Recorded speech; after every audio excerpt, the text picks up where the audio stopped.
80% लोगों को यह पता ही नहीं है कि जब दिमाग में गांठ बन जाती है जो आपके ब्रेन के अंदर की नसों को ब्लॉक कर देता है, इन गांठों को डॉक्टर कैसे निकालते हैं। यह परिस्थिति, जिसे इस्केमिक स्ट्रोक कहा जाता है, एक गंभीर मेडिकल समस्या है। ब्रेन को एक हलचल भरे शहर की तरह समझें, जिसे काम करने के लिए एनर्जी और ऑक्सीजन की लगातार सप्लाई चाहिए।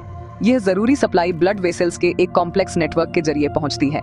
जब एक ब्लड क्लॉट बनता है या इनमें से किसी वेसल तक पहुंच जाता है, तो यह एक अचानक बड़े रोड ब्लॉक की तरह काम करता है, जो ब्रेन के एक हिस्से में जान देने वाले ब्लड के फ्लो को रोक देता है। यह किसी भी ऐसे व्यक्ति के लिए अविश्वसनीय रूप से खतरनाक है जिसे यह होता है। इस ब्लॉकेज के परिणाम तुरंत और विनाशकारी हो सकते हैं। ब्रेन सेल्स या न्यूरॉन्स बहुत सेंसिटिव होते हैं और ऑक्सीजन और न्यूट्रिएंट्स की अपनी रेगुलर सप्लाई के बिना ज्यादा देर तक जिंदा नहीं रह सकते। जब ब्लड नहीं मिलता है तो वे खराब होने लगते हैं और बहुत जल्दी मरने लगते हैं। ये सेल डेथ ही स्ट्रोक के क्लासिक लक्षण पैदा करती है। चेहरे, हाथ या पैर में अचानक सुन्नपन या कमजोरी, खासकर शरीर के एक तरफ, कंफ्यूजन, बोलने या समझने में परेशानी और देखने में दिक्कत। स्ट्रोक की गंभीरता पूरी तरह से इस बात पर निर्भर करती है कि ब्रेन का कौन सा हिस्सा अफेक्टेड है और ब्लॉक हो चुकी वेसेल कितनी बड़ी है। इसलिए स्ट्रोक के इलाज में समय बहुत जरूरी है। हर मिनट जो बीतता है, लाखों ब्रेन सेल्स हमेशा के लिए खत्म हो जाते हैं, जिससे परमानेंट डिसेबिलिटी या यहाँ तक कि मौत का खतरा बढ़ जाता है। ब्रेन टिश्यू को जितने ज्यादा समय तक ऑक्सीजन नहीं मिलती, डैमेज उतना ही ज्यादा होता है। इससे मूवमेंट, मेमोरी, स्पीच और इंडिपेंडेंटली जीने की क्षमता में लंबे समय तक प्रॉब्लम हो सकती है। टाइम इज ब्रेन का कॉन्सेप्ट सिर्फ डॉक्टर्स के लिए एक आकर्षक फ्रेज नहीं है।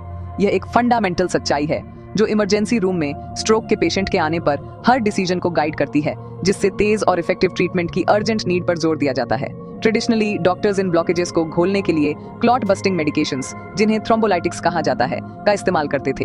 हालांकि ये ड्रग्स इफेक्टिव हो सकती हैं, लेकिन वे सभी के लिए काम नहीं करती। कभी कभी क्लॉट इतना बड़ा या घना होता है कि दवा उसे तेजी से तोड़ नहीं पाती।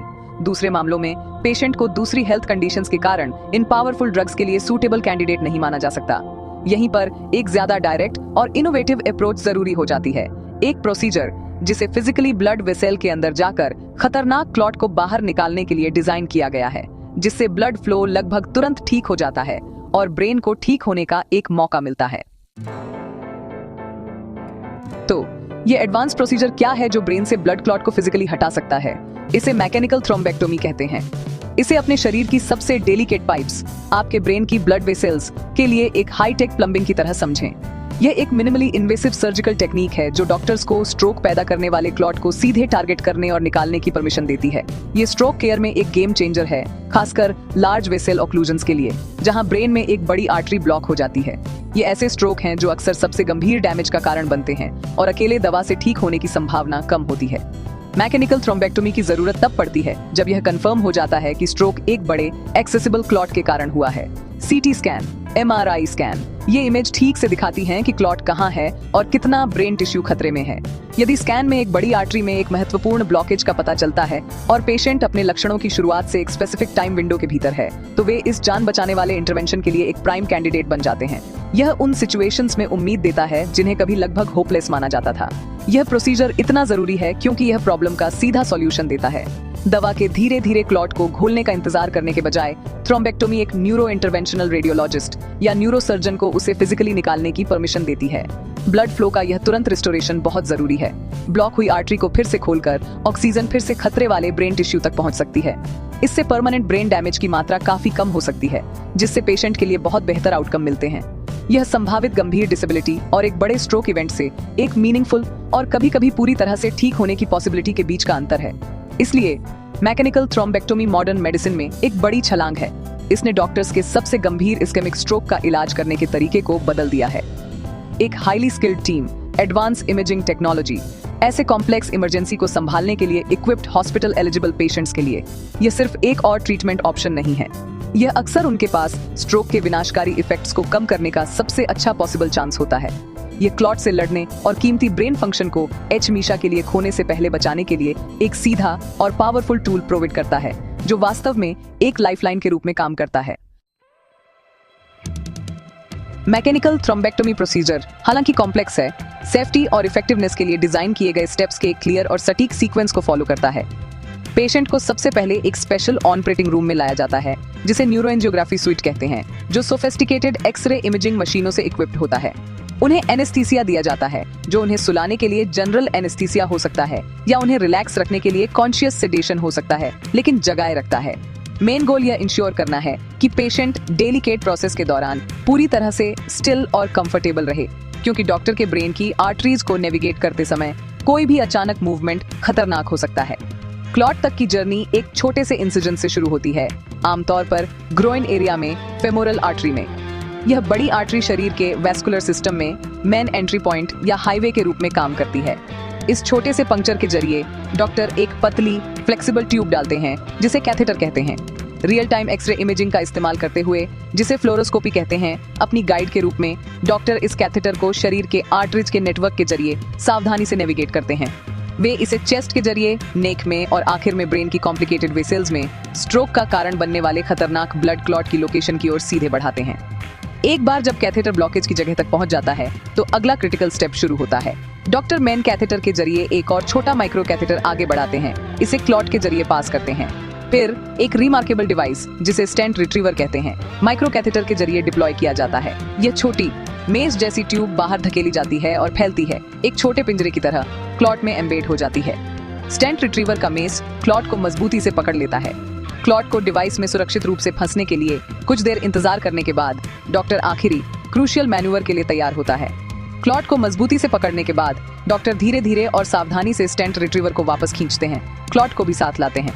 पूरा डिवाइस पकड़े गए क्लॉट के साथ बड़े कैथेटर के जरिए निकाला जाता है और पेशेंट के शरीर से बाहर निकाल दिया जाता है। जिस पल क्लॉट निकाला जाता है, ब्रेन के पहले से भूखे एरिया में ब्लड फ्लो फिर से शुरू हो जाता है।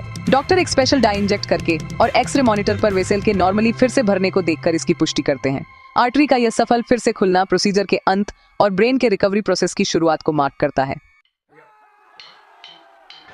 मैकेनिकल थ्रोम्बेक्टोमी के साथ ब्लड क्लॉट को सफलतापूर्वक हटाना एक बड़ी जीत है, लेकिन यह पेशेंट की रिकवरी जर्नी की सिर्फ शुरुआत भी है। प्रोसीजर के बाद पेशेंट को इंटेंसिव केयर यूनिट या आईसीयू में बारीकी से मॉनिटर किया जाता है। डॉक्टर्स उनके ब्लड प्रेशर, ब्रेन फंक्शन और ओवरऑल स्टेबिलिटी को बहुत सावधानी से देखते हैं। गोल ब्रेन को ठीक होने के लिए सबसे अच्छा पॉसिबल एनवायरनमेंट बनाना है। रिकवरी की स्पीड और एक्सटेंट पर्सन टू पर्सन बहुत अलग हो सकती है। ये इस बात पर निर्भर करता है कि ब्लड फ्लो कितनी तेजी से फिर से शुरू हुआ, क्लॉट की लोकेशन और स्ट्रोक होने से पहले पेशेंट की ओवरऑल हेल्थ कैसी थी। ये इनक्रेडिबल टेक्नोलॉजी पेशेंट के सर्वाइवल के चांसेस को ड्रामेटिकली इंप्रूव करके और लॉन्ग टर्म डिसेबिलिटी को कम करके जान बचाती है। एक ब्लॉक हुई आर्टरी को तेजी से फिर से खोलकर थ्रोम्बेक्टोमी ब्रेन टिश्यू को बचा सकती है, जो अन्यथा मर गया होता। इसका मतलब है कि जिन पेशेंट्स को यह प्रोसीजर होता है, उनके चलने, बोलने और अपनी देखभाल करने की क्षमता फिर से हासिल करने की संभावना ज्यादा होती है। कई फैमिलीज के लिए यह एक चमत्कार से कम नहीं है। इसका मतलब यह हो सकता है कि किसी प्रियजन को गंभीर विकलांगता का सामना करना पड़े और उन्हें एक फंक्शनल, इंडिपेंडेंट लाइफ में लौटते हुए देखना पड़े। इसका इम्पैक्ट वास्तव में गहरा और इसमें शामिल सभी लोगों के लिए लाइफ ऑल्टरिंग है। हालांकि पेशेंट्स और उनके परिवारों को यह समझना चाहिए कि रिहैबिलिटेशन रिकवरी का एक मुख्य कंपोनेंट है। स्टेबल होने के बाद ज्यादातर पेशेंट्स को किसी न किसी तरह की थेरेपी की जरूरत होगी, जैसे कि स्ट्रेंथ और मोबिलिटी फिर से पाने के लिए फिजिकल थेरेपी, डेली टास्क को फिर से सीखने के लिए ऑक्यूपेशनल थेरेपी और कम्युनिकेशन स्किल्स को रिकवर करने के लिए स्पीच थेरेपी। इस प्रोसेस के लिए पेशेंस, डिटर्मिनेशन और एक स्ट्रॉन्ग सपोर्ट सिस्टम की जरूरत होती है। ब्रेन में खुद को ठीक करने और फिर से ऑर्गेनाइज करने की एक रिमार्केबल एबिलिटी होती है, जिसे न्यूरोप्लास्टिसिटी कहते हैं, और थेरेपी इस पोटेंशियल को मैक्सिमाइज करने में मदद करती है। रास्ता लंबा हो सकता है, लेकिन कड़ी मेहनत से महत्वपूर्ण इंप्रूवमेंट पॉसिबल है। ये हमें स्ट्रोक केयर के सबसे फंडामेंटल क्वेश्चन पर वापस लाता है, एक ऐसा क्वेश्चन जो डॉक्टर्स और पैरामेडिक्स द्वारा की गई हर एक्शन की अर्जेंसी को अंडरस्कोर करता है। मैकेनिकल थ्रोम्बेक्टोमी की सफलता और पेशेंट की रिकवरी की पॉसिबिलिटी पूरी तरह से समय के फैक्टर पर निर्भर करती है। ये हमारे सबसे महत्वपूर्ण अंग की अत्यधिक वल्नरेबिलिटी को उजागर करता है, जब उसे उसके जरूरी ईंधन से वंचित किया जाता है। ये हमें अंतिम क्रिटिकल क्वेश्चन पूछने पर मजबूर करता है, डैमेज इरिवर्सिबल होने से पहले मानव ब्रेन वास्तव में ऑक्सीजन के बिना कब तक जीवित रह सकता है।